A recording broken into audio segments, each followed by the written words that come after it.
Ay araw ng Miyerkules, ika-5 ng Abril 2017, mga kapatid, Luzon, Visayas, Mindanao. Magandang umaga. Aha, sa manda ko kayo naroroon. Good morning. Rowena Patriarca, Virginia, Bebeta, Marcial. Nako, napakaaga nito mga ito. Eh, syempre, mga early birds. Daisy Sato joined. Oy, thanks for joining, Daisy, ha? Narito yata siya sa studio. Nakita po siya kanina. Ha? Ivy? Siya ba yun? Si Daisy, di ba? Daisy Sato sa Facebook. Anyway, magandang umaga po mga kapatid. At narito muna ang ulo ng mga nagbabagang balita. Bureau of Immigration sinisi ang Malacanang sa problema ng mga tauhan. Sinibak na DILG Secretary Mike Sueno nanindigang hindi siya korap. Pabahay sa Pandi, Bulacan, ipinaubaya na ni Pangulong Rodrigo Duterte sa grupo ng Kadamay. Sa usapang kalakalan naman, bumibili ng sasakyan dagsana dahil nakaambang pagpasa sa tax reform bill. Sa usapang metro, pagbubungkal ng ilang kalsada para sa itatayong MRT-7 sinimulan na. Sa mga balita sa lalawigan, sundalo patay sa pamaril ng hinihinalang BIFF sa Maguindanao. Sa ibayong dagat, 10 katao nakapitan ng MERS coronavirus sa Saudi Arabia. At sa sports balita, police runner na kakatawan sa Pilipinas sa International Trail Running Competition sa France na nawagan ng tulong. At sa showbiz balita, bahay ni Sharon Cuneta sa California nabili rin ng artista. At ngayon, narito po ang detalye ng mga balitang yan. Sinisi ng Malacanang ang Bureau of Immigration kung kaya mahaba ang pila ng mga pasahero ngayon sa Ninoy Aquino International Airport. Ito ay dahil sa hindi pagpasok ng mga immigration personnel sa kanilang trabaho dahil sa hindi nabayarang overtime pay. Ay kay Presidential Spokesman Ernesto Abella noong January 5, 2017 ay nagkasundo ang Department of Budget, Department of Justice at Bureau of Immigration na magkakaroon ng additional positions para matugunan ang inaing ukol sa sweldo ng mga confidential agents at job orders. Sinabi pa ni Abella na inaprubahan na rin ng DBM ang pagdagdag ng 887 immigration officers sa kasalukuyan, 1,204 na empleyado ng BI. Gayunman, hindi umano ito tinanggap ng BI at nanindigan na bayaran pa rin ang kanilang overtime pay. Aminado si Abella na nababahala ang palasyo sa kawalan ng aksyon ng ahensya, lalo tinaasang dadagsanan naman ang mga pasahero sa mga paliparan ngayong nalalapit na ang Semana Santa. Sa iba pang mga balita, nirerespeto raw ng sinibak na si Secretary Mike Sueno ang naging desisyon ni Pangulong Duterte na alisin siya sa pamumuno ng DILG. Sa kanyang statement, buong pusong tinatanggap ni Sueno pag-alis sa kanya ni Duterte. Pero buwelta ng kalihim sa Pangulo, hindi raw siya korap. Sana raw ay hindi nagpadala si Digong sa mga maling bulong na mga nagnanais na mawala siya sa pwesto. Handa umano si Sueno na harapin ang investigasyon para malinis ang kanyang pangalan. Sa huli, iginit ni Sueno na malinis ang kanyang konsensya at wala raw siyang ginagawang anumang anomalya. Ipinaubaya na ni Pangulong Rodrigo Duterte ang housing project na sa kalipunan ng damayang mahihirap o kadamay sa Bulacan matapos nila itong okupahin. Sa ika-120 anibersaryo ng Philippine Army sa Fort Bonifacio, sinabi ni Duterte sa security forces na ibinigay na lamang ang naturang housing project sa militanteng Urban Poor Workers Group. Mababatid na ang naturang pabahay na inukupa ng kadamay para sana sa mga miyembro ng AFP at PNP. Kasabay nito, nangako naman ng Pangulo na bibigyan na lang ang mga pulis at kasundaluhan ng mas magandang housing project kung saan merong tubig na umano at kuryente sa oras na titirahan na nila ito. Dagsana ang bumibili ng mga sasakyan dahil sa takot na maabutan ng pagpasa ng Tax Reform Package Bill. Ito ay binunyag ni House Committee on Ways and Means Chairman Congressman Dakila Carlo Cua Sa kasalukuyang bersyon kasi ng Tax Reform Package Bill, magkakaroon ng 5 hanggang 6% pagtaas sa presyo ng mga mumurahing sasakyan dahil sa planong pagtaas sa excise tax ng mga ito. Ayon kay Kuwa, batay sa datos mula sa car industry, tumaas ang record sales ng mga sasakyan dahil nag-aalala ang mga tao matapos mabalitaan na maaring tumaas ang buwis nito kung maisasabatas na ang naturang panukala. Malaki naman umano ang posibilidad na maipasa ang Tax Reform Package Bill sa pagbabalik na sesyon sa Kamara ngayong Mayo. Sa balitang Metro naman, sinimulan na ang pagbubungkal sa ilang kalsada sa Quezon City para sa itatayong MRT-7. Kabilang ang kanto ng Commonwealth Avenue at Doña Carmen Avenue kung saan itatayo ang Doña Carmen Station. May pagbubungkal na rin sa kanto ng Regalado Highway at Mindanao Avenue. Sa Biyernes, magsisimula ang 50 araw na pagsasara ng ilang bahagi ng Regalado Highway para bigyan daan ng konstruksyon. Kaya panawagan ng MMDA, habaan pa ang pasensya sa inaasahang pagsisikip ng daloy ng traffic sa naturang lugar. Sa balitang lalawigan naman, nasawi ang isang sundalo sa Mamasapan ng Maguindanao matapos barilin ng mga hinihinalang miyembro ng Bangsamoro Islamic Freedom Fighters Martes ng hapon. Kinilala ang sundalo na si Corporal Tamano Makadatar ng 524th Engineering Battalion ng Philippine Army 52nd Engineering Brigade. Kabilang si Makadatar sa mga sundalong nagtatayo ng isang learning facility sa barangay Tuka Nalipao sa Mamasapano ng barilin ito. Base sa report, armado ng M1 Garand rifle ang suspect na lumapit pa kay Makadatar bago ito paputukan ng ilang beses. Bagaman isa lang ang lumapit sa sundalo, sinabi na may 10 iba pang gunman na nakaposisyon ng ilang metro lang ang layo mula sa bunkhouse kung saan namamalagi ang mga sundalo. Wala sa lugar ang mga kasama ni Makadatar na mangyari ang pamamaril. Sa balitang pang-ibayong dagat naman, 10 katao ang nakapitan ng Middle East Respiratory Immersed Coronavirus sa isang hemodialysis unit ng ospital sa Saudi Arabia. Ito ang kinumpirma ng World Health Organization na patuloy pa rin ang ginagawa nilang investigasyon kung paano ito kumalat. Nagmula sa 32-year-old na babae at 31-year-old na lalaki mula sa Wadi al-Dawasir ang unang nakitaan ng naturang sintomas. Mula pa nung nakaraang buwan ay nasa pagamutan ng mga ito hanggang sa nakahawa na sa nasabing pagamutan. Dagdag pa ng World Health Organization na 2 sa mga nakapitan ng virus ay pawang mga health workers. Magugunitang natukoy ng WHO na mula sa camelyo ang MERS na kahalintulad ng Severe Acute Respiratory Syndrome o SARS na nagkaroon ng outbreak sa China noong taong 2003. Sa sports balita naman, umapila ng tulong pinansyal at suporta ang pulis na runner nakakatawan sa Pilipinas at sa Philippine National Police sa International Trail Running Competition na gaganapin sa France. Sinabi ni PO3 Miguelito Carranza, nangangailangan siya ng 200,000 pesos para sa pagsabak nito sa International Trail Running Competition mula August 26 hanggang September 3, 2017. Aniya, bagamat may mga nagbigay na ng tulong sa kanya, ay malaki pa rin ang kulang para sa nasabing kompetisyon.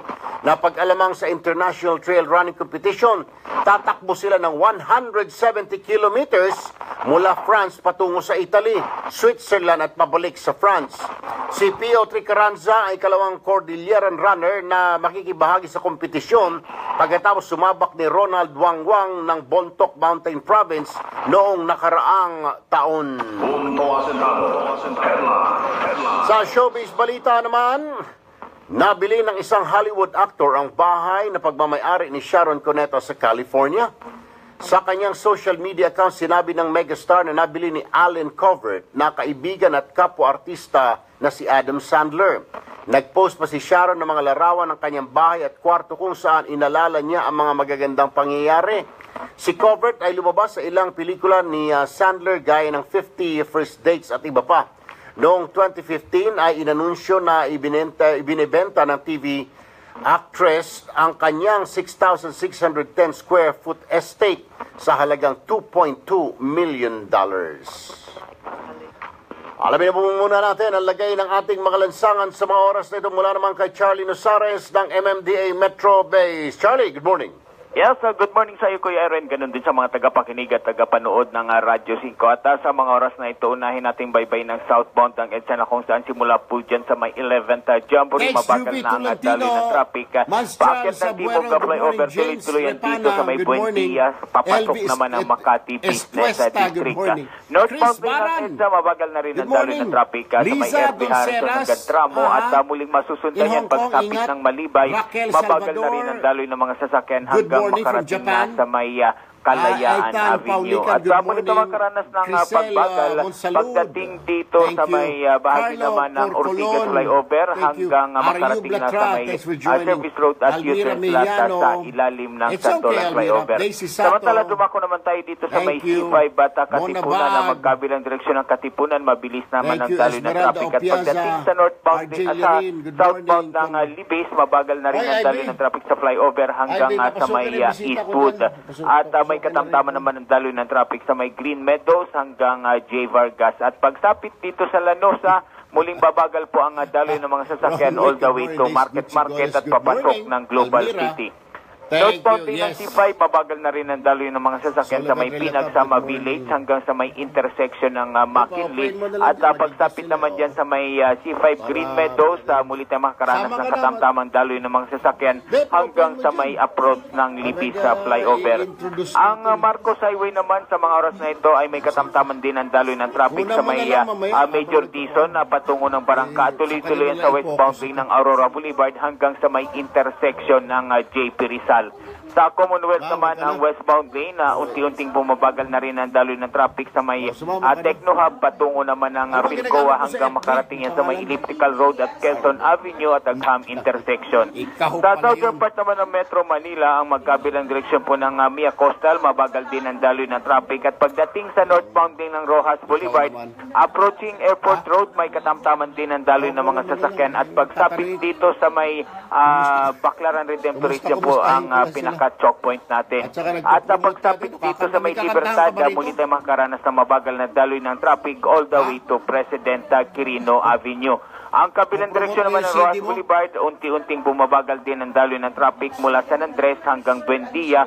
At muling masusundan yan pagsapit ng EDSA, unti-unting babagal muli ang daloy ng mga sasakyan hanggang sa may intersection ng Airport Road. Ang number coding naman natin ngayong araw ng Miyerkules ay ending number 5 and 6 at ongoing na pong ipinapatupad yan sa Metro Manila hanggang alas 8 ng gabi. At para naman sa karagdagang mga traffic advisory at emergency assistance, maaari kayong tumawag sa ating MMDA hotline 136. Mula pa rin dito sa tanggapan ng MMDA Metro Base, Charlie Nosaris nag-uulat. Maraming salamat sa iyo, Ginoong Charlie Nosares. Samantala, alamin naman natin ang lagay ng ating panahon sa maghapon mula kay Benison Estareja ng Pag-asa Weather Forecasting Center. Sir Benison, good morning. Good morning po, Sir Erwin. Ganyan din po sa ating mga taga-subaybay sa Radyo 5. Wala po tayong bagyo or low pressure area na minomonitor sa ngayon. Northeast monsoon for Amiga nakaka-apekto pa rin sa Luzon. Pero dito na lamang po sa Cagayan Valley at sa Cordillera, magiging maulap na sasamahan din ng may hinang pag-ulan. For the rest of Luzon, kabilang na po Metro Manila, magandang panahon pa rin ang mararanasan at aasahan lamang ang mga panandaliang buhos ng ulan or pulupulong pag-ambon. Samantala sa mga kababayan naman po natin sa Eastern Visayas at Caraga, mananatiling maulap ngayong araw na may kasamang light to moderate rains na lamang at puno-punong pagdidlat pagkulog. Dahil pa rin po yan sa nandiyan ka na. Sa nasitirang bahagi ng Visayas at ng Mindanao, mag-improve po yung weather nila kumpara kahapon. At generally, fair weather po tayo, maaliwalas sa umaga, sa mainit, pagsapit po ng tanghali, at sa hapon, bahagyang maulap. Sabi ni Julio Bermicel, Ma'am Arlene, nandyan ka pala. Pag-ulan, nandito, Julio. Temperatura Babakasyon. natin sa Metro Manila, 21 May kasamang singer. 21 degrees Celsius. Meron pa rin po tayong gale warning pero dito na lamang sa northern and eastern coasts of Samar provinces. Maring umakyat sa 4.5 meters at taas ng alon. Japan? Bawal pa rin pumalaw doon ng mga kababayan natin na mga isda. Sa haring araw ay sumikat 5:49 ng umaga at lulubog ito 6:09 ng gabi. At ang Philippine Standard Time ay 7:48 ng umaga. Mula dito sa Weather Forecasting Center na Pag-asa, Benison Estareja nag-uulat. Maraming salamat sa iyo, Ginoong Benison Estareja. Good morning sa lahat po ng mga buwibiyahe sa mga oras na ito. Magandang umaga po sa inyong lahat. Sakay ng iba't ibang uri ng sasakyan. Welcome and good morning. Good morning din yung mga galing sa trabaho at pauwi pa lamang sa mga oras na ito. Good morning. Good night na rin mamaya-maya. Last but not the least, ha? Oy, teka muna, yung mga ginang at angels ng tahanan, bising-bising yun, wala nang pasok ang mga bata. Magandang umaga din po at magandang umaga sa mga overseas Filipino workers natin, mga immigrant natin, yung mga nakatira na sa ibang bansa. Welcome and good morning. Napapanood tayo at napapakinggan sa pamagitan ng Facebook Live, Erwin Tulfo FB page at Tulfo Real. Good morning. Ang isa po sa kanila narito, napadpad po sa aming studio. Walang iba kundi si Arlene Diaz. Makikita nyo na siya in person, live the live. Ayun si Arlene Diaz, mga kapatid. Ayan, kukunan na namin. Ayan, kunan mo na kasi. Ayan. Kasama po niya si Elizabeth Fronda, yung kilalang singer dyan sa Japan. At meron pang CD. Si Miss Elizabeth Fronda. Ma'am Elizabeth, ano ba yung pinopromote mo dyan? Ipinapromote ko po ang mini album ko, Elizabeth Fronda. Niremix ko ng Yoshimoto Records sa Kobe, Japan. Kobe. Ako po ang nag-compose ng lahat ng kantang ito. At, pero meron na ito sa Japan, sa mga tindahan, ha? Opo, sa Japan po siya nag-release. Anong title ng CD? Elizabeth Fronda. Elizabeth Fronda, okay. Kababayan po natin. Akalain mo yan doon pa sa Japan na release. At ang kanyang parang manager na si Arlene na... Aba, kita mo naman. Si Arlene Colgate Diaz. Wag daw. Hindi raw siya nagsabi nun, ako raw. Anyway, mga kapatid nako, salamat naman at nadalaw tayo rito. Oo. Nagpapaliwanag ito. Nagpapaliwanag ko sa mga ka-Facebook. Narito na, kayo mga kapatid, kung kayo mapadpad dito, mauwi, yung mga OFW na natin, ha. Welcome po kayo rito sa aming programa, sa ating radyo. Pwede ko kayong pumasok dito. Paalam lang ko kayo sa gwardiya, syempre mga kapatid. So, ayan, nakita ho ninyo. Open tayo, okay. Ay, balik mo na. At lulubat na tayo. Maraming salamat. Mamaya-maya siguro, or magsasample ba, saan mo natin maririnig si Elizabeth Fronda? Rande. Sampulan mo nga ako dyan, acapella na lang, Beth. Oo. Tomorrow is the time we can hold us together. Tomorrow is our freedom to be as one. Believing in this love we both feel as tomorrow. Palakpakan nga dyan, engineer. Jesus Mario Joseph. May karapatan.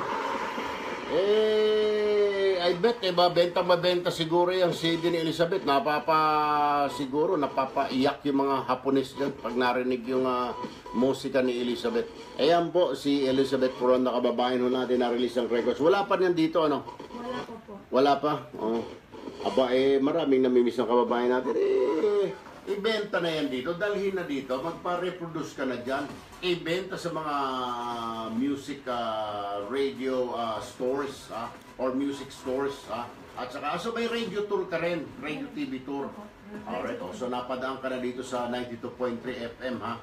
O bueno, susunod niya sa ibang istasyon siguro. Hanggang kailan kayo rito? Si Ma'am po, ngayon pong araw na ito. Ngayon lang. Si Arlene, babalik na. For dropping by sa ating studio. Pakisabi sa mga kababayan natin sa Japan, anytime pwede silang pumasyal dito. Ilan yung mga taga-Japan, pati taga-Middle East.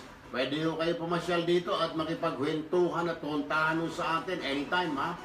Maraming salamat, Elizabeth Fronda po, mga kapatid. Let's give Elizabeth Fronda a round of applause again. Salamat po sa And inyo. syempre sa kanyang manager na si Arlene Colgate Diaz. Ayun. Thank you for dropping by. Thank you, sir. Yung Okay. mga FP ano natin, di ba? Sila Julio, sila Juliet, Julio. di ba? Sa Taiwan, sila Dels. Oo. Lahat kayo dyan sa FB natin. Alright. Power. Power. Ikikiss ko na lang kayo ating idol. Iyon. Go! Thank you very much, guys. Thank you. Mga kapatid, dire-diretso tayo, ha? Aba, ito po mga pag-uusapan natin. Nakaw, dito sa Punto Asintado ngayong umaga. Muli na namang pinatunayan po ni iniidolo ninyo natin na si Manong Digong Duterte yung kanyang no corruption policy sa administrasyon sa gobyerno. Akalain mong best friend niya, sibak? Sus Maria Josep. Si DILG Secretary Mike Sueño, sinibak po ng Pangulo. Best friend niya ho yan, ha? Pero dahil may bahay daw ng korupsyon. Pero in fairness po, itinanggi naman ni Secretary Sueño paratang na ito. But anyway, yun ho, alam niyo naman si Manong Digong, may naulanigan lang. Tatanungin ka muna ni Manong Digong. Nako, pero mamaya mga kapatid, kikwento ko sa inyo ang pangyayari. Paano po nasibak si Secretary Mike Sueño doon mismo sa cabinet meeting noong Martes. Ganun ho katindi ang Pangulo. Di tulad ng nakarang administrasyon, nako, pinagtakpan pa. Ang sagot ho ng nakarang administrasyon, nakarang presidente, due process. Ang lintek na due process, natapos na, nawala na, yumaman na. Nagsibundatan ng tiyan ng mga leche ng mga miyembro ng gabinete sa kwarta. Hindi na naparusahan. Yung kilala ko, yung tiga DBM at saka yung tiga Department of Agriculture, yumaman na yung mga potragis, ha? Ay hindi man lang naparusahan. Hindi man lang nasibak. Siya pa yung may sabi na walang KKK. Walang mahirap kung walang korap. Buisit. Isa yan sa mga pag-uusapan natin, mga kapatid. At meron akong chismis. Nag-aaway-away daw yung mga miyembro ng gabinete na mga miyembro ng PDP laban. Ay, ang nangyari daw, pinagsabihan sila ni Manong Digong. Itigil nyo na yung mga kalokohan ninyo kung mag-aaway-aaway kayo or lumayas na lang kayo dito sa gabinete. Nag-aagawa ng pwesto, si Yusek gusto maging Sek. Si Sek, pinipigilan yung ganito. Ay, yan ho ang problema. Mamaya, alamin ho natin yung punot dulo ng kwento na yan. And of course, yung pinakaabangan po ng lahat, ito na ang IMSD. Itanong mo sa dalubhasa. Dear Kuya Erwin, ako po isang waitress sa isang restaurant sa kilalang hotel sa Pasay. I am a fresh graduate of HRM at my boyfriend na seaman at the present moment. My problem, sir, is when me and my boyfriend had sex last week sa isang motel, I noticed na may mga bilog-bilog si Junjun niya. Sabi niya, bulitas daw po yun na ipinalagay niya last year. Ang tanong, sir, di po ba delikado para sa akin na isang girl at baka ma-infection ako? In fairness, masarap po siya, nakakiliti, Please advise me, Sir Erwin. Agnes of Pasay. Agnes, tutok lamang mamaya, may makakausap tayo na obigaini kung yan ba ay safe, yan ganyan, yan ba ay clean, tama ka, well, I understand your concern, of course. Mamaya, tatawag tayo ng ikang obigaini para hindi naman lahat ng bagay na masarap mabuti. Ano po? May mga bagay na masarap na hindi mabuti sa katawan. Anyway, 7:56 ng umaga, mga kapatid, tutok lamang. Dahil paumpisa pa lamang ho tayo, mga katoto, mga bes, ayun. Yung mga nagtatanong na wala raw ba si Mocha tulog pa, may show kagabi yun. Ay, baka sa susunod na naman, pag medyo maluwag-luwag, ha? Bueno, oras po natin, 7:56 in the morning, wag po kayong bibitiw. Ang bibitiw, alam nyo na, yellow ang kulay. Ang paborito, hindi pula. 7:57, Our Lady of Perpetual Parish in Cubao, Quezon City is again sponsoring the 36th OLPH Annual Family Lenten Retreat at the Smart Araneta Coliseum on April 13, 14, and 15, 2017. Monday, Thursday, Good Friday, and Black Saturday from 7 a.m. to 12 noon. This year's theme, Kapitbahayan, Magkakapit Buhay, Nakakapit kay Kristo. We'll have the Reverend Father Stephen Zabala, Reverend Father Luciano Filioni, and Reverend Father Anton Pascual, with Most Reverend Father Onesto Ongtioko as its main speakers. Everyone is invited to attend. Admission is free, ladies and gentlemen. Oy, happy birthday, Carbit. Alam nyo, ipinangako rin ito ni Manong Digong, ni Presidente Duterte sa lahat na pag siya'y naupo bukod doon sa war on drugs niya na hindi naman niya po itinago. Sinabi niya na magiging madugo, di ho ba? Naging honest lang po yung mama. Kasama itong sinasabi niya na walang korupsyon sa aking administrasyon. Di tulad po ng mga nakaraang administrasyon, lalo na yung pinalitan niya, saksakan at ubod na sinungaling. O mga dilawan dyan, makinig. Listen and listen good. Anong pinagkaiba ng amo ninyo ng mga dilawan versus sa amo tao na ito? ginagawa po ng mama na ito, marami yung nagtatanong, bakit ba po panay suporta mo kay Duterte, etc. Paano naman ho? Suportado ng tao, nakikita mo naman kasi yung ginagawa ng mama. Walang keme, walang burloloy. Pag sinabi niya ganito, ganito. Yan po ang trademark din namin na magkakapatid na tulpo, mga sir, mga ma'am, mga best, mga tol. Ha? Pag sinabi, sinabi. Sinabi niya, tutuldukan, mardugo. Humadlang lang, maraming humadlang. Kaya natenga yung Oplan Tukhang, di ba? Ngayon palang bumalik. Sinabi niya na itong mga drug lord, sibak, ha? Itong mga ikang korupsyon, kahit kaibigan, sibak. So far, mga kapatid, sa bilang ko, 92 na ang nasibak niya sa BIR, yung mga sinasabi niyang pinagsasabi niya na most corrupt na mga ahensya, BIR, Customs, DPWH, 92 na po ang nasisibak. Ngayon, mga matataas na official, sabi niyo, mabaliliit lang kayang sibakin. Hindi po. Muli niya pinatunayan ito ng Martes, best friend. Si best friend, sibak. Si Secretary Mike Sueno ng DILG, kaibigan niya yan. Dating mayor. Baxi. Yung kanyang campaign manager, spokesperson pa ng National Irrigation, yung Labinya. Si Bak din, di ba? Yung kabrad niya, fraternity. Brad tayo. Si Bak. Ilan yan? 4. Hindi yan mga small fish, hindi yan mga small time.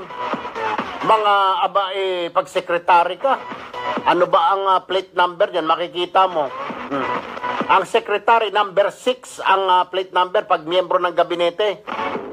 1 ang presidente, 2 ang vice, 3 ang Senate President, 4 ang Speaker, 5 ang Justice, Chief Justice, 6 ang cabinet member, 7 ang senador, 8 ang congressman. Pero si Bak, walang sinisino. In fairness, nagsalita po si Secretary Sueno kahapon, sinasabi, hindi ako ganun, sana pinakinggan ng Pangulo. Pero let me tell you this, ayon po sa aking bubwit, na naglilinis-linis doon, ang tagawalis po siya pag, syempre, pag kumakain, pag cabinet meeting po, may mga janitor na naka-standby dyan, may mga waiter, isa po doon yung aking informante. Ganito ang nangyari, narinig ng aking informante na taga-timpla ng mga kape ng mga gabinete. Dumating daw, nakaupo na yung mga miyembro ng gabinete, lahat sila nakaupo doon sa mahabang lamesa, di ba? Dumating ang Pangulo, kasunod si Special Assistant to the President Bongo. May dalang folder, napakakapal daw ng folder. Nakita raw ng Manong Digong, nakaupo doon si Secretary Sueno. Sabi rin, Mike, galing ka ba ng Austria? Yes, sir. Anong ginawa mo doon? Yung sa fire truck, sir. Ang sabi daw ng Pangulong Digong sa kanya, fire truck. Hindi ba maanomalya yan? Hindi, sir. Yan po sinugundahan ko lamang po. Yung inaprubahan po yan ni Secretary Marojas. Sagot daw ni Pangulo, si Secretary Marojas pala, alam mo naman na, ikaw naman, sabi niya. Hindi mo alam na maanomalya yan? Hindi, sir. Ikaw naman, sinabihan ka na ng mga tao mo, pinagbawalan ka, sinabihan na mag-ingat dahil mayroong patong-patong yung fire truck na yan. Ito, basahin mo itong dokumento. Binigay daw sa kanya isang folder. Tapos, wala raw. Diretso na, cabinet meeting. Akala na okay na. Nag-break daw silang lahat. Nag-break muna. Lahat ng mga, nagtimpla na yung kaibigan ko, yung asset ko ron, nagtimpla ng kape. Yung iba, jumingel, yung iba, tumawag sa cellphone kasi may break time. Nung bumalik na sila lahat, dahil tinatawag daw, balik na po ka tayo, sir. Naiwan si Mike Sueno, galing yata ng CR. Nakaupo na silang lahat. Biglang pumasok ang Secretary Mike Sueno.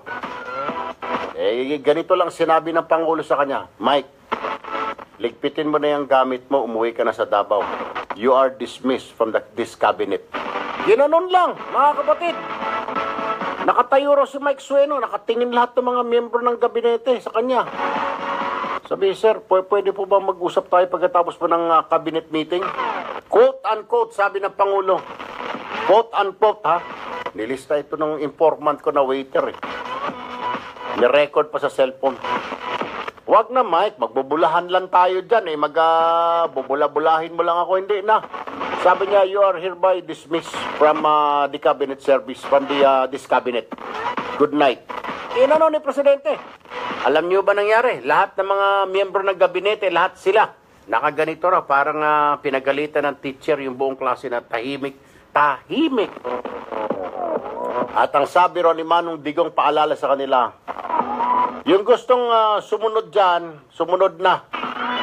Sinabi ko na sa inyo na ayaw ko ng korupsyon. Ayaw ko na nakakarinig ng mga korupsyon na yan. Wala akong pakialam, kaibigan kita, best friend kita, tatanggalin kita dahil nakakahiya sa tao, dahil promisa ko yan sa taong bayan na ayaw ko ng korap. Huwag ninyo akong gayahin sa nakaraang administrasyon, huwag kayong gumaya doon. Hindi ko kayo pagtatanggol. Pag may nagsumbong na korap ka, tatanggalin kita. Yan ang sabi ni Manong Digong. Kung korap ka, tatanggalin kita. Hindi, wag nyo akong itulad sa dating administrasyon na pagtatanggol ko kayo na mali na yung ginagawa nyo. Dahil nakakahiya sa taong bayan, binoto ako ng taong bayan, nagtiwala sila. Naibigay ko ang pangako ko sa kanila na walang korap sa gobyerno ko. Ayun, best friend, si Bak. Nasa linya po ng telepono si Professor Dindo Manhit, political analyst. Magandang umaga, Prof. Magandang umaga, Erwin.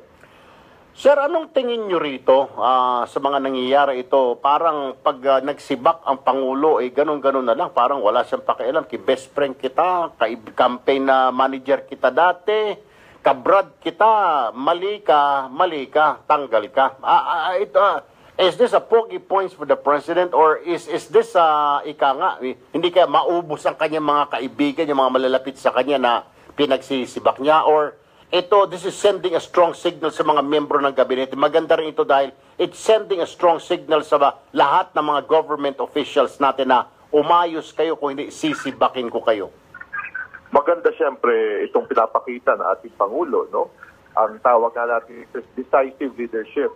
Ang sa akin nga yung ating tawag na war on drugs. Sana magkaroon tayo ng war on corruption din. Na papakita ng ating Pangulo na sa kanyang liderato, sa kanyang pamahalaan ay walang bahid ng korupsyon at ito ay magkakaroon ng masasabi natin decisive action kagad sa kanya pag may nabalita siya.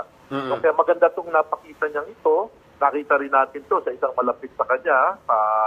Pero, Prof, ang reaksyon naman ng mga kaibigan, ng mga barkada, siyempre, kunwari, kaibigan niya si Mike Sueno at saka si Lavinia, di ba? Siyempre, mga friends nila in their circle sabihin na, hindi naman binigyan ng due process ng Pangulo si Lavinia o si Sueno. May nagtatanong nga sa akin kanina sa Facebook, Prof, na totoo ba yan? O baka nakinig-kinig lang? Kasi sinasabi ni Mike Sueno, sana raw hindi nakinig agad si Presidente sa mga bulong-bulungan.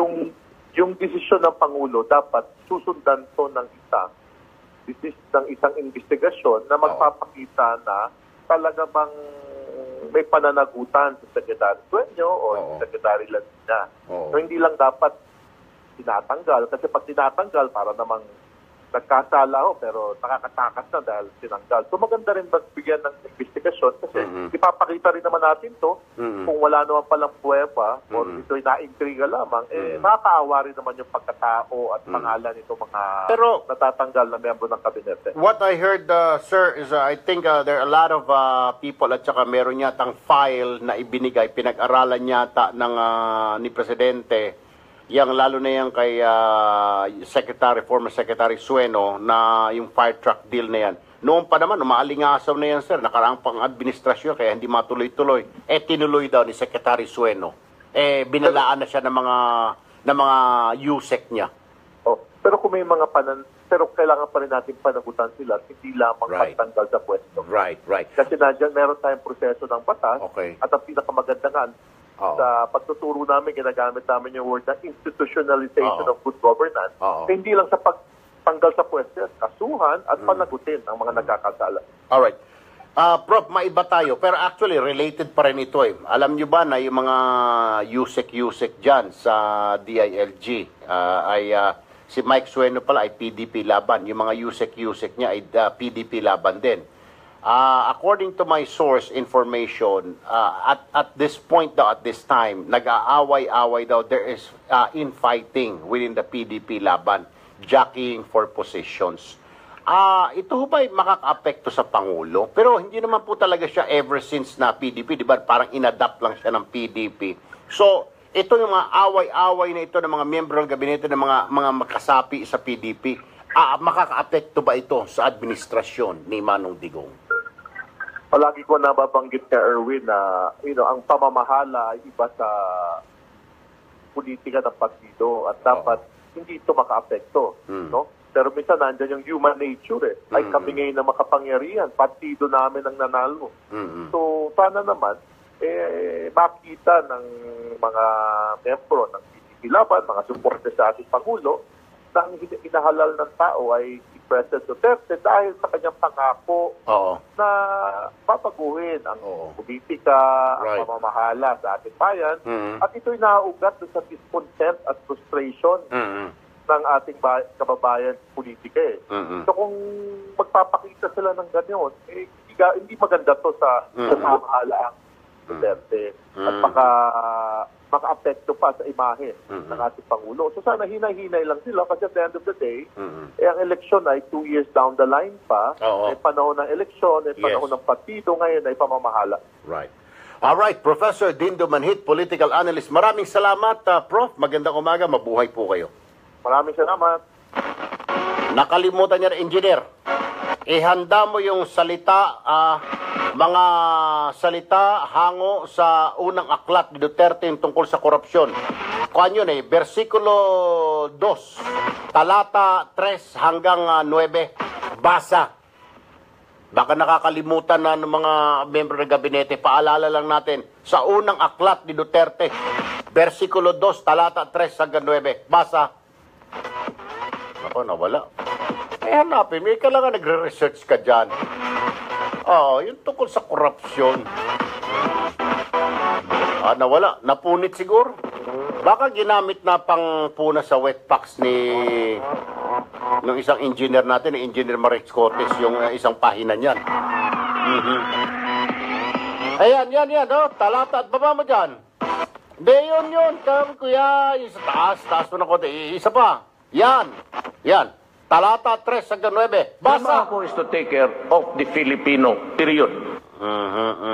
And yung susunod, 9 hanggang 12. Talagang yayariin ko kayo sa paghirap ninyo sa Pilipino. Ito sa taas, Yan, sige ba? Taas mo ba? Mintras ako'y presidente, yayariin ko talaga kayo. Musugot. Di, nabali ko mapriso. I am ready to face the consequences. I will make sure that there is no corruption. Dahil? Mahina ang bata. Talagang yayariin ko kayo sa paghirap ninyo sa Pilipino. Yan po ang mga salita ni Duterte sa unang aklat ng Duterte.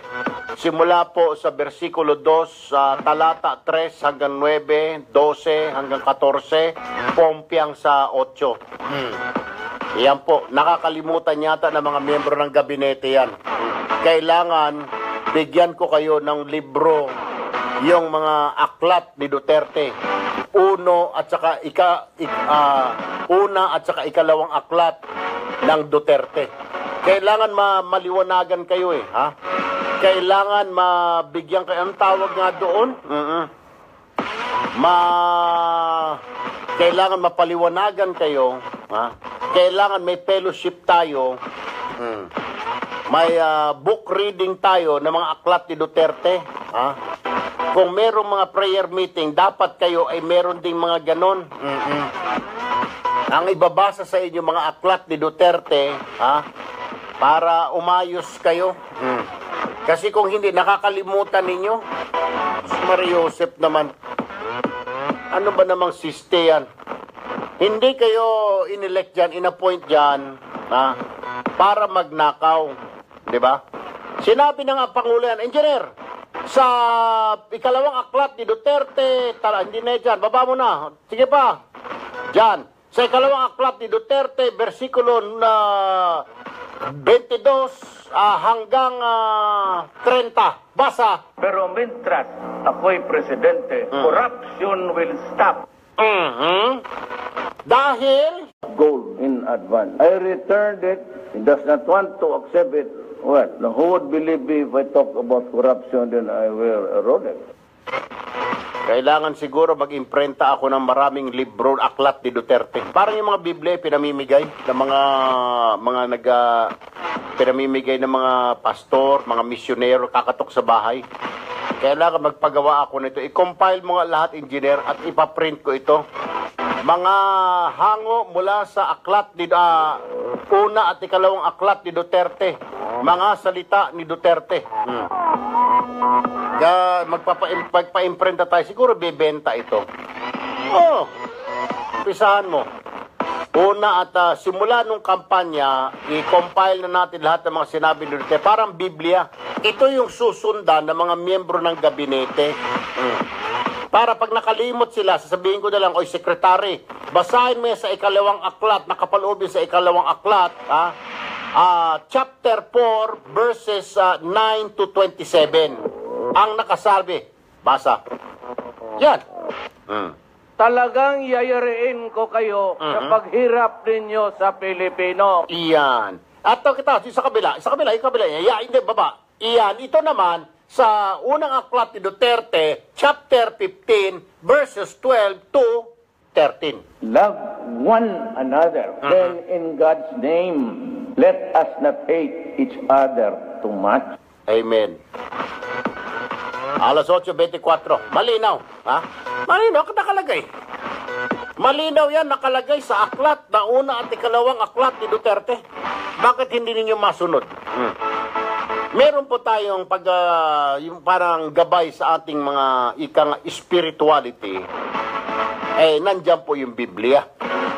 Pero pagdating po sa mga trabaho, pag-ayos sa ating kilos, may aklat ni Duterte, una at ikalawang aklat. Piprint pa lang ikatlo. Ay, naku, mga kapatid. Anyway, 8:24 ng umaga. Tinatawagan natin ito si Senator Coco Pimentel. Siya po yung leader ngayon ng PDP Laban. At syempre si, anong pangalan nito? House Speaker Alvarez na PDP Laban din. Alamin natin itong mga away-away kung paano ba nila ito ayusin. Kasi baka ang pangamba lang ng ilan dito, baka tamaan ng Pangulo nito yung away-away sa baba. Mariosep. Dapat nga magtulong-tulungan sa dami ng problema ng ating bayan ngayon. Ano yung katanungan natin sa Facebook habang tinatawagan natin itong mga kausap natin? Ito po yung katanungan natin sa Facebook. Happy ba kayo sa ginagawa ni Pangulong Duterte sa patuloy na pagsibak sa mga tauhan niya na may bahid ng korupsyon? #happy. Kung hindi rin, sabihin nyo rin, hindi kami happy. Pero kung happy kayo, yan, yung mga dilawan dyan puro daw salita. Hindi pinapakita nung mama na ito yung pangako ko, sinabi ko na dadana kong dugo. Pero may mga ngumakngak at ngumaungaw at nagmaktol na mga kasamahan natin dito sa bayan natin, nag-imbento pa yung iba ng kwento, di natigil tuloy yung oplan tukhang na yan. Ngayon naman, baka man naman kumontra naman kayo mga buwisit, mga nakasuot dyan ng dilaw dyan, mga nakadilaw dyan. Baka naman kumontra kayo, sabihin nyo, walang habas ang pagsibak naman sa wala ng due process. Lahat na lang, tingnan natin. Sigurado, may papalag dyan. Basta makasalita lang. Pero napansin nyo ba mga kapatid, parang tahimik yata si Senador Trillanes sa mga araw na ito. Ano kaya nangyari? May tonsillitis. Balita ko may tonsillitis daw. Meron ba? May tonsil? Kaya hindi nakasalita? Tahimik si Senator Trillanes. Meron siguro. Hindi naman kayo naoperahan sa lalamunan, kaya hindi makapagsalita.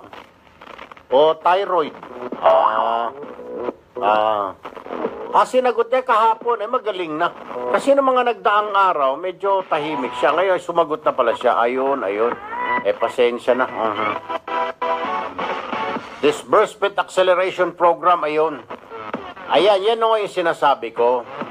Makinig kayo, yung mga supporters po ng liberal. Yung mga supporters po ni Pinoy. Hear me out. If you have a minute or two. Ang difference po ng Pangulo ninyo at yung Pangulo po nakaupo ngayon, itong nakaupo po ngayon, diretso magsalita, lalaki. May balls, ika nga. Yung isa po, parang wala. Tignan nyo na lang. Bakit kanyo? Sinabi niya, walang mahirap kung walang korap. Wala namang natanggal na mga miyembro ng gabinete, mga kaibigan niya, mga butch abad na yan, nasabit na, kitang-kita, malinaw pa sa sikat ng araw, sumabit itong butch abad na ito sa Disbursement Acceleration Program pero hindi man lang nakasuhan. Ombudsman Merceditas Conchita Carpio Olivares, Conchita Carpio. Ombudsman Conchita Carpio, good morning. Bakit hindi nakasuhan si Butch Abad? Pati yung Secretary Alcala. Ngayon nagrereklamo kayo, walang kwenta itong gobyerno na ito. Sino mas walang kwenta ngayon? Ang gobyerno na ito o yung nakaraang gobyerno? Na ang daming pinangako, may nangyari ba? Yung mga walang mga tuwid na daan. Buti pa ito, walang binabanggit na tuwid na daan, pero mararamdaman mo na tinutuwid yung daan. Yung isa, puro sat-sat, tayo sumunod sa tuwid na daan. Anak ng baka, pero yung mga tao lang ang sumusunod. Yung grupo nila, mga kaibigan niya, hindi tuwid na daan ang tinatahak, bako-bako. Kasi shortcut. Gaya niyan. Malinaw pa sa sikat ng araw, si dating Budget Secretary Butch Abad sabit sa Disbursement Acceleration Program. Nakasuhan pa. Hindi. Winaldas-waldas nila ni Pino yung budget, yung Disbursement Acceleration Program, yung pera, pero hindi sila nakasuhan, di ba? Ganon din, itong sekretary niya sa Agriculture, si Alcala. Anong ginawa? Yung sa kay Janet Napoles, sinabi na nga na may kickback siya roon si Alcala. Nakasuhan ba? Wala. Nasibak ba? Hindi. Hanggang sa matapos ang termino ni Pinoy, nandyan sa tabi niya itong dalawa. Pero itong nakaupo ngayon, kayo na ho, alam niyo naman di ba? Dalawang kabrad, si Bak. Campaign manager, si Bak. Best friend, si Bak. Sus Maria Josep. What does this tell you? What does this tell you? Ano yang wag daw po sa ano? Okay. Alright, nasa linya po ng telepono si Secretary Ernesto Abella, ang presidential spokesperson. Magandang umaga, Secretary Abella, sir. Magandang umaga rin po sa inyo, Erwin. Alam mo, Sec, I don't know if nababasa mo, naririnig mo, o maging ang Pangulo, naghihihay palakpakan yung mga tao once again because muli na naman daw pinatunayan ng Manong Digong yung kanyang sincerity. I mean, he really walks his talk, na walang korupsyon sa administrasyon ko sa gobyerno. Nito nga, nasampulan si Mike Sueno ng DILG. Pero how hard? It must be hard for the President being his friend, Secretary Sueno, Secretary Abella. Was it hard for the President to do so? Ang napansin po namin kahapon, hindi na, the night before, before the cabinet meeting, he was very serious. The President was very serious. Usually palabiro po siya, pero that afternoon he was very serious. At ganun na lang po, nung nagbukas yung meeting, he went directly into a Q&A with Secretary, And makikita natin sa gravity ng kanyang demeanor, ng gravity ng kanyang tanong, very terse siya. So, if you're asking kung mahirap ba para sa kanya, obviously po, very, very, very difficult. At yun po ang bigatin na dala-dala niya. So, it was a rather difficult thing. All right. Sir, does he remind you always, all of you sa cabinet na do not do this? I heard kasi na during cabinet meetings, biglang papasok niya at i-remind kayong lahat na ayaw ko ng korupsyon. Ayaw ko ng korap sa miyembro ng gabinete ko. Does he always tell you that, remind you that? Alam niyo, Erwin, tama kayo, no? Pabalik-balik yan. He always says that. And ang sinasabi kasi niya na parang nakasalalay sa yung kanyang mga salita sa kanyang kabinete. No? Kasi sabi niya, I cannot assure the ones under them, but I can assure you about the ones who are yung kanyang direct hire, kumbaga yung direct appointees. So, and again, he says that apparently yung kanyang long experience in government has shown him na katulad nga nung sinasabi niya dati, maalala ko po, nasabi niya, kadalasan yung mga kapapasok lang sa gobyerno, after the first 6 months, nagbabago. Kumbaga sinasabi niya, and then this is what he's very aware of. Alam po niya na siguro sa pagkakanyang mahabang eksperyensya na marupok ang tao at madalas pwedeng ma-influensyahan dahil sa nga naman, because of the immense opportunities that are given, that are available to people, especially in government. Sir, may mga nagsasabi, 4 na yung pinagsisibak niya. Ang sabi ng ilan, parang wala daw due process kasi yung mga nasisibak nagsasabi parang sana pinakinggan silang Pangulo muna yung kanilang side. Pero do you believe ba na before the President does this, firing his own people, he has sufficient evidence against that individual na involved umano sa korupsyon? Based po sa kanyang mga salita, no.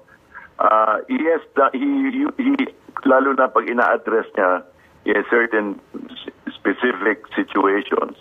Sa pagkakaalam po namin, sa pagkakaalam ko at sa natidinig ko, he has done due diligence. Meron siyang lawyer kasi siya, di ba? So, kumbaga meron siyang mga certain benchmarks, certain guidelines at para sa kanya kasi, siyempre, being a lawyer, he is very legal-minded. Right. Yun. So, ang kanya, pag mayroong mga significant laws o significant benchmarks, doon po niya nababase. Yun ang napagkakaalam ko, yun po nakikita ko, yun po naririnig ko. Well, pakisabi nila po kay Manong Digong, sir, whenever you see him, everybody's wishing him luck, lalo na po yung mga sumuporta sa kanya, that he's doing a good job and continue doing it. Maraming salamat po, Secretary Abella, sir. Good morning. Good morning din sa inyo. Thank you. Alright, mga kapatid, narinig na ninyo. He's doing, due diligence. Ibig sabihin, nire-review niya bago niya sibakin. Kukuha siya ng impormasyon dito, impormasyon dito, impormasyon dito. Hindi lang naman isang tao yung nagsabi sa kanya tungkol dyan sa korupsyon sa DILG. Matagal na ho yan, na-expose na ho natin yan, panahon pa ni Pinoy. Ayaw lang makinig ng taong yun, ni Pinoy. Sinabi na natin yan na itigil yung fire truck na pagbili ng fire truck na yan. Kasi ang kickback dyan ng sekretary, 100 milyon. Nagaling na naman sa bulsa natin. Yung mga buwis natin, Maria Josep. Kaya nga tinigil yan. Sinabi nga raw ni Presidente kay Secretary Sueno, hindi ba alam na may napupunong-puno ng korupsyon yan? Hindi po, Secretary, sabi niya, ikaw naman. Ay, hindi po, Mr. President. Sinabihan ka na ng mga tao ito, binadura sa kanya mga dokumento. Hindi ko po alam, sir. Ay, pagbalik, after coffee break, ligpitin mo na yung gamit mo, Mike. You are dismissed from the cabinet. Ganun lang. Ganun lang. Kaya paalala ko doon sa mga, hindi lang sa mga membro ng gabinete, pati yung mga opisyal dyan. Yung mga tamad, hindi lang yung mga korap, yung mga tamad. Paalala lang yung mga opisyal natin dyan sa mga embahada sa overseas. Yung mga tamad at arugante. Yung mga empleyado, opisyal natin sa embahada sa Riyadh, sa Jeddah, sa Japan, sa Malaysia, sa mga consulate natin. Paalala sa inyo, bawal ang arugante at tamad. Baka masibak kayo. Huwag nyo nang intayin na makunan kayo ng video, makunan ko kayo ng video at ipapalabas ko dito sa ating bayan. Huwag nyo sabihin na walang bibisita. Isang araw, pangako ko sa inyo. Ito, let this serve as a warning to all of you. Isang araw, dadalaw ako dyan, susurveillance ko kayo, kukunan ko kayo ng video, yung ginagawa ninyo sa mga kababayan natin, alam ko, ha? Pag-aantayin nyo sa initan dyan sa Saudi, lalo na sa Riyadh at Jeddah, papakita na nga ng passport. Wait a minute. Ewan ko bakit nyo pag-aantayin pa yung kababayan natin dyan sa labas sa initan. Pilipino naman siya. Pero pag Arabo, come in, sasabihin ng buisit. Ganon din niya sa Japan. Alam ko, pag-aantayin nyo sa lamig yung mga kababayan natin. Tirada ninyong bulok, kayo mga tamad, ha? Bilang ng araw ninyo dyan sa mga embahada, mga labor office, tignan lang ninyo. Walang sisihan.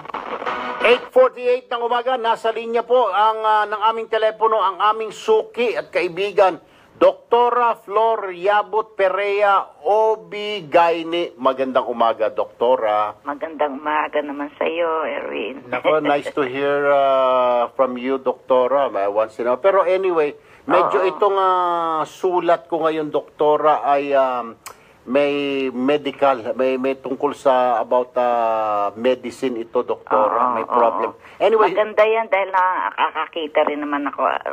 Sige, mag-intro ka muna. Yes, Doktor. Ito po yung sulat, Doktora, ng ating letter sender. Engineer, music. Dear Kuya Erwin, ako po isang waitress sa isang restaurant sa kilalang hotel sa Pasay. Okay. I am a fresh graduate of HRM at my boyfriend na seaman at the present moment. My problem, sir, is when me and my boyfriend had sex last week sa isang motel, I noticed na may mga bilog-bilog sa junjun niya. Sabi niya bulitas daw po yun na ipinalagay niya last year. Ang tanong ko, sir, di po ba delikado para sa akin na isang girl at baka ma-infection ako? In fairness po, masarap po siya, nakakakiliti. He, sabi po. Please advise Mr. Erwin, Agnes of Pasay. Doktora, ang tanong po ni Agnes, natatakot baka ma-infection daw yung bulitas na yan. Nilagay lang yan dyan kay Manoy. So, ano po ba? Delikado po ba yung bulitas na yan, Doktora, para sa isang girl? Oo. Depende yan. Kaya ipinalalagay yan ng mga kalalakihan, lalo na yung mga seaman o yung mga... Taga-Saudi. Galing sa Saudi. Oo, sa Saudi. O kaya, ibig sabihin, overseas worker yan, ano? Di ba? Overseas, opo. Oo. Siyempre naman may pangangailangan ng mga kalalakihan.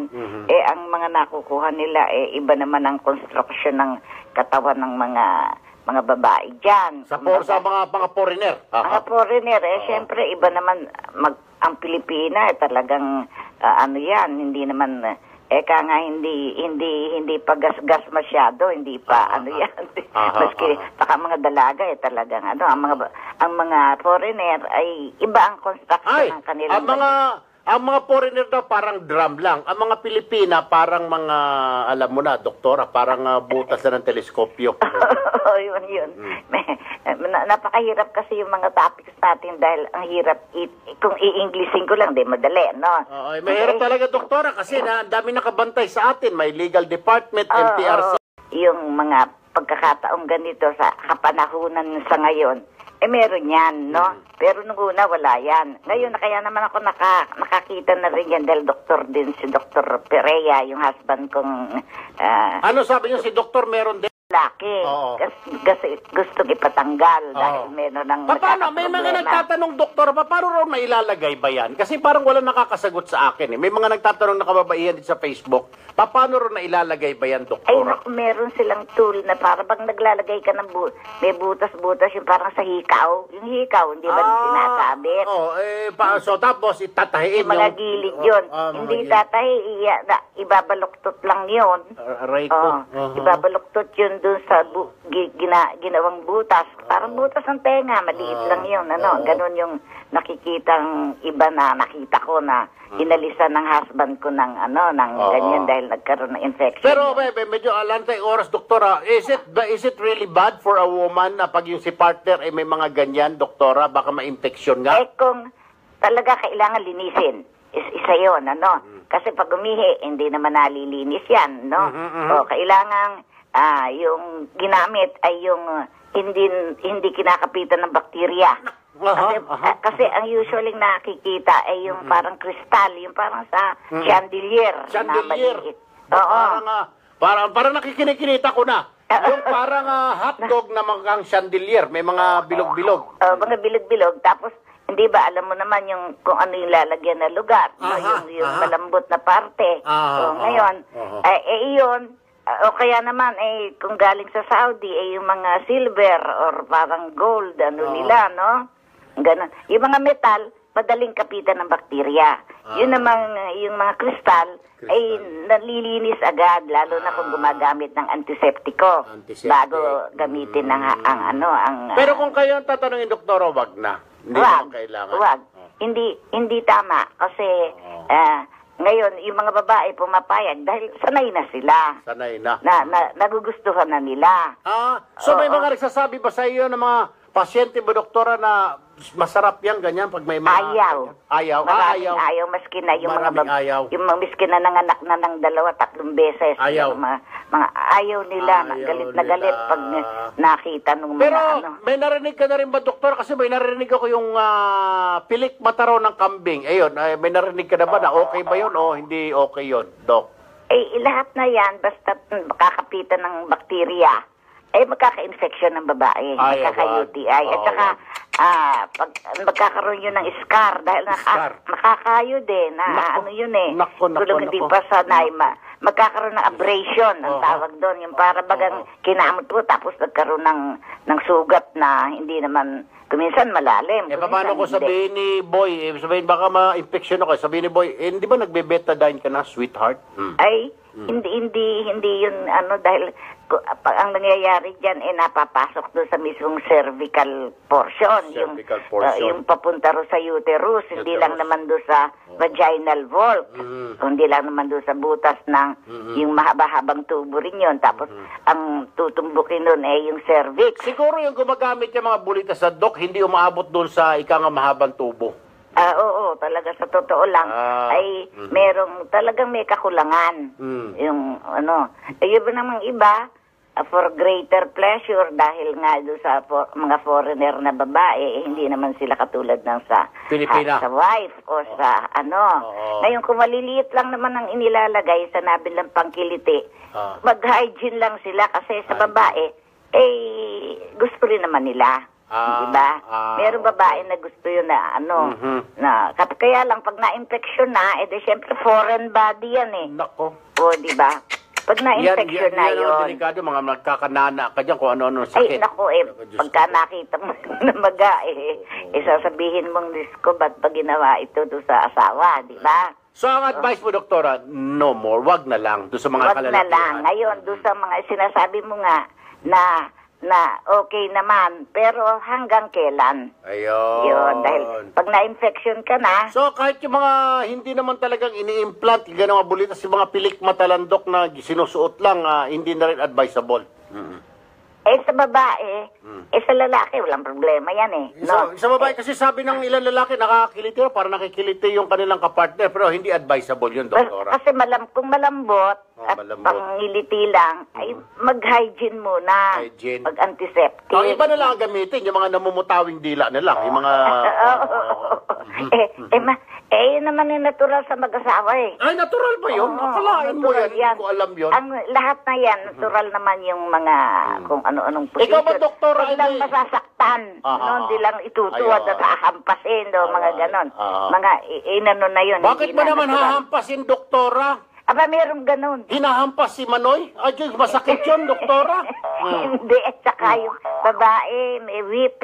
Ay, may whip. Alam ko yung sari-saring klase ng ng naliligayahan ng lalaki. Natatawa si Ivy sa'yo, doktora. Lumalaki yung mata ni Ivy. Diyos ko po. Natataranta siya. Hindi, merong mga abnormal case na yung fellatio. Meron pa nga raw, doktor, may narinig ka na ba? Balahibo ng manok, Jesus Maria. Oo, meron ganon. May ganon. Meron ganun. Ko po, ano ba yan? Oo, Pero hindi naman... Hindi ba parang sadistic na yan, doktora? Na may mga ganyan? Sisigaw ka na sigaw, ay! Di syempre yun namang mga lalaki, gusto yung umaaray. Di ba? Kaya, sorry yung alam nila. Aray, nako! Meron pa tayong music na ganun dyan, patugtugin mo nga. May mga ganun. Kasi very practical dahil nakakita na ako. No. Pero kung ako siguro tatanungin, Doktor, I agree with you. Wag na lang, di ba? Siyempre, kung maiiwasan. There are ways naman, di ba? Pero yung mga pelasyo... A sexual act is an expression of love. Of your love. Hindi naman yan basta ganun lang, di ba? Ayun. Doktora Flor Yabon Perea, ma'am, o gynecologist, salamat. Saan po yung inyong klinika, Doktora? Where can we find you? Where can they find you? Dito sa 73 Kamuning Road, Quezon City. 73 Alam mo na yung karatula ko na takpan na rin nung aking, doon sa anak ko na kanyang, yung tuna. Yung tuna, yung kanyang restaurant. Project One Restaurant. Project One. Wag nyo pa. Yun ang malaking karatula. Ibaba niyo yung karatula ng anak nyo. Mas importante yun sa inyo, Doktora. Oo nga. Ipalalagay ko ulit. Naku, mga natakpan na yung aking karatula dahil pinupuntahan daw naman ako anyway kagaya ngayon. Nagtatanong yung ilang kung saan daw yung kasi may mga ilan na gusto magpatanggal na ng bulitas, Doktora. Nagtatanggal di ba kayo ng bulitas, Doktora? Hindi na. Wala nang husband ko pumanaw na. Akala ko kanina, pasensya na kaya akala ko pagkarinig ko yung mister niyo may bulitas din. Kaya nga kaya kayong mag-asawa, magmahalan kayo at mahirap yung nawawala ang isa at isa sa buhay ng mag-asawa. Napakalungkot naman yan, Dok. But anyway, Doktora Flor Yabot Perea, maraming salamat. Number 73. Kamuning Street. Kamuning Road. Kamuning Road, opo. Yung Quezon binigay ko City. telepono sa iyo, yung 925-1013, tsaka 929-8443. Okay. Alright. Doktora, thank you very much. Magandang umaga. Mabuhay ka, Doktora. Thank you. Yari. Magantay-antay ka hanggang alas 10. May bababang sigurado ng mga memorandum of agreement nito. Si Doktora kasi. Nako, Diyos ko po. Nako, mga kapatid, wala na tayong oras. Tuwan-tuwa pa kayo. Naka-stamp. Ano pang inaantay nyo dyan? Tapos na, hoy! Itong mga maiil na tiga-Facebook, tapos na! Tumataas pa yung numero, nasa 1.2. Tapos na yung kwentuhan natin tungkol sa bulitas. Sa Friday naman, nagsisidatingan. Ito kanina, nasa 900 lang, biglang nagdatingan. Hoy, finish, pass your papers, 1, 2, 3. Irada ninyo. Hehehe, ha, ha, ha. Tapos, nagpaalam na tayo kay Doktora. Thanks, Doktora, yon. Dumadami nagsisidatingan po itong mga kulukoy na ito. Anyway, nako, maraming salamat po sa mga walang sawang pagtutok ninyo, mga tumawa, napatawa namin. Kayo dyan, mga nasa Facebook, salamat din sa walang sawang pagtutok, nakakataba po ng puso. Ako po si Erwin Tulfo, nag-iiwan sa inyo ng isang magandang umaga, Pilipinas!